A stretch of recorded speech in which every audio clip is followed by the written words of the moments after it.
Bismillahirrahmanirrahim. Бүткүл аламдын падышасы, мээримдүү, ырайымдуу, боорукер, чексиз кудуреттин ээси Аллах Тааламдын улуу аты менен баштайбыз.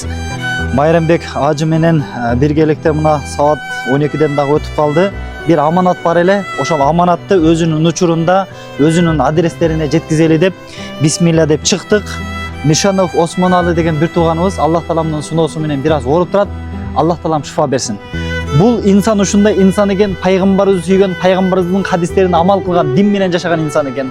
Пайгамбар саллаллаху алейхи вассалам өзүнүн куттуу хадисинде, өзүнүн мубарак хадисинде "Даум азыратым садака, силер өзүңөрдүн ооруңарды садака менен дарылагыла" дегендей, Аллах Таала мага дагы оору берди, садака кылайын, пайгамбардын куттуу хадисине амал кылайын, мен садака берейин, Аллах Таала мага шифа берсин деп бүгүн кой алып, ушундай бир союп, курбандык эттерини, продуктыларды кылып, туз майларына чейин алып, ушундай бир аз муктаж болгон бир туугандарыбызга жардам кылып атат.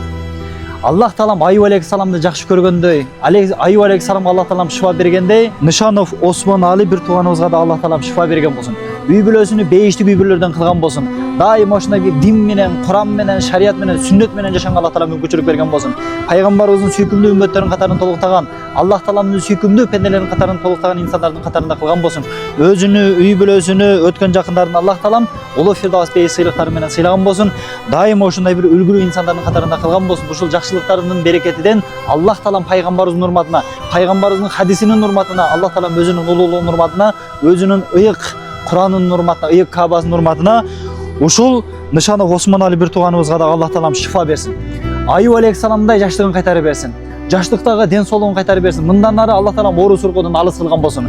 Больницадан алыс кылган болсун. Милициядан алыс кылган болсун. Жаман иштерден алыс кылган болсун. Жакшылык соопсуз, жамандык жоопсуз калбайт. Ким жакшылык кылган болсо, сыйлыгын акыретте сөзсүз алат. Дүйнөдө да калат. Ал эми кимде ким жамандык кылган болсо, дүйнөдө дагы акыретте дагы сөзсүз жообун алат.